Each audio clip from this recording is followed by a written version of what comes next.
Après le précédent jeu Sonic sorti sur une console qui n'a pas très bien marché, Sega décide de tourner la page et de continuer sur sa lancée. Aujourd'hui on ne va pas parler de un mais de deux jeux Sonic sortis la même année et qui sont fusionnables, l'un étant la suite directe de l'autre. En effet, à la base ils ne devaient former qu'un seul jeu, mais ils furent scindés en deux et ensemble ils forment Sonic 3. Salut à tous, c'est Dan, et aujourd'hui on va attaquer Sonic 3 et Sonic & Knuckles dans le cadre de la chronologie Sonic.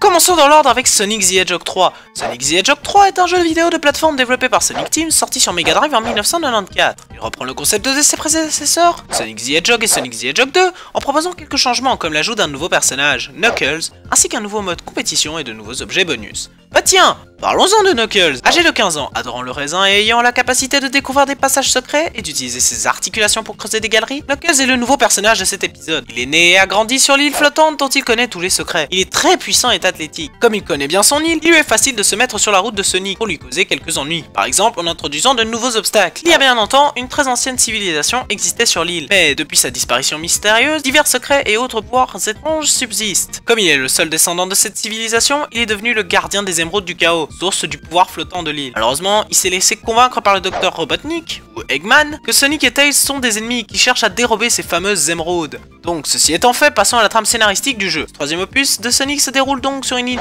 mystérieuse, l'île flottante, animée de pouvoirs spéciaux qui ont pour source les émeraudes du chaos. Dans l'aventure précédente Sonic the Hedgehog 2, Sonic et Tails pensaient avoir détruit l'œuf de la mort, le vaisseau fortement armé du Dr Robotnik. Or, celui-ci est parvenu à atterrir, non sans dommage, sur l'île flottante. Apprenant que cette île peut flotter dans les cieux grâce à la puissance des émeraudes du chaos, Robotnik décide de les dérober, de manière à pouvoir réparer son redoutable vaisseau. Pour obtenir les émeraudes, le Dr Robotnik réussit à tromper Knuckles, le gardien des émeraudes du chaos de l'île flottante. On voit aussi Knuckles que Sonic et Tails cherchent à s'emparer des émeraudes. En arrivant sur l'île, Sonic n'aura donc pas que le Dr Robotnik et ses Banix à affronter, mais également Knuckles, ainsi que des milliers d'obstacles et d'épreuves à surmonter. Mais ce jeu a surtout ajouté de nombreuses nouveautés, car en plus du spin dash du précédent épisode, le joueur a la possibilité de déclencher un bouclier instantané, le Insta Shield, en appuyant 2 fois sur la touche saut. Cela n'est valable que pour Sonic. Lorsque le joueur dirige Tails, celui-ci peut voler pendant un temps limité s'il appuie 2 fois sur la touche saut. Il peut aussi nager s'il se retrouve sous l'eau. Lorsque Sonic est sélectionné, un second joueur peut aussi prendre le contrôle de Tails, faire voler tout en tirant Sonic par les bras pour l'amener dans des endroits qu'il ne peut atteindre seul. Ce jeu introduit également un objet très important pour les prochains jeux, à savoir les Chaos Emeraudes. Dans ce jeu, si Sonic récupère les 7 émeraudes du chaos, il devient Super Sonic. Ce mécanisme se poursuivra jusqu'à nos jours. Désolé, Super Sonic de Sonic 2, on t'aimait. Mais bon, voilà quoi. Nous allons passer à Sonic & Knuckles. Car oui, grâce à la technologie Lock-On, et avec la combinaison du jeu Sonic & Knuckles, Sonic 3 devient, Sonic 3 & Knuckles. Révélé par Yuji Naka, ces deux titres composent ainsi le jeu Sonic 3 dans son ensemble. Sonic & Knuckles est un jeu vidéo de plateforme, développé aux États-Unis chez Sega Technical Institute par des membres du studio de Sonic Team, et édité par Sega.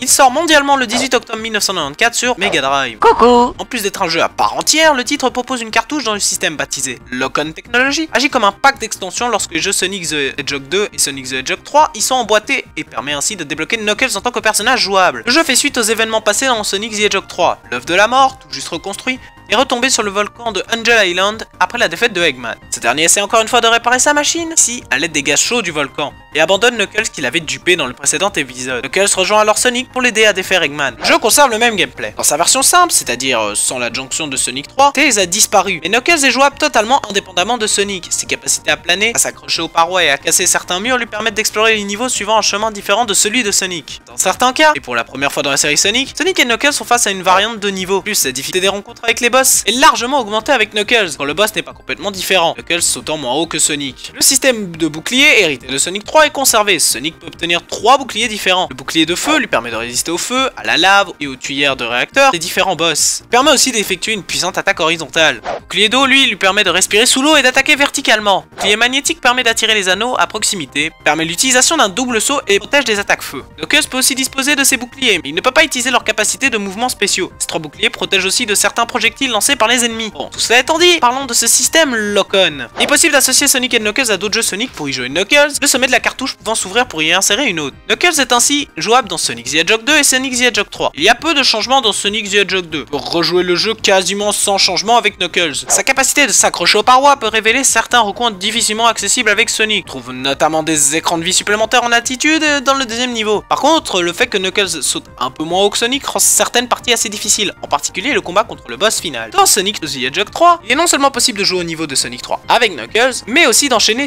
sur Sonic et Knuckles une fois le jeu fini, peu importe le personnage choisi. Cela permet de jouer à Sonic et Knuckles avec Tails et d'y sauvegarder sa progression, plus de la possibilité de transformer Sonic et Knuckles en Super Sonic ou Super Knuckles dans la partie de Sonic 3. Il est alors possible de les transformer en Hyper Sonic et Hyper Knuckles dans la partie Sonic et Knuckles en trouvant un total de 14 émeraudes, 7 dans Sonic 3 et 7 Super émeraudes dans Sonic et Knuckles. Tails, qui ne peut pas exploiter la puissance des émeraudes pour devenir Super Tails, a besoin en plus des Super émeraudes pour atteindre ce niveau. Petite anecdote, Sonic the Hedgehog 3 et Sonic Knuckles ne devaient initialement former qu'un seul et même jeu, mais ils furent séparés pour des raisons de planning, ce qui explique leur complémentarité. De ce fait, jouer avec les deux permet d'avoir le vrai Sonic 3, qui devient alors un jeu particulièrement complet et vaste. De plus, les 7 émeraudes du chaos de Sonic et Knuckles sont transformés en Super émeraudes, amenant au total de 14 émeraudes. Les deux jeux se vendent respectivement à 1,76 million d'exemplaires pour Sonic 3 et 1,82 million d'exemplaires pour Sonic et Knuckles, et ce seulement sur Mega Drive, donc ce sont les nombreux remakes. Vous l'avez compris, c'est moins que Sonic 1 et 2, mais cela reste très honorable. Ils font partie du top 10 des jeux Mega Drive les plus vendus. 7ème pour Sonic 3 et 6ème pour Sonic et Knuckles, même si ces deux prédécesseurs sont les deux premiers avec eux deux plus de 10 millions d'exemplaires.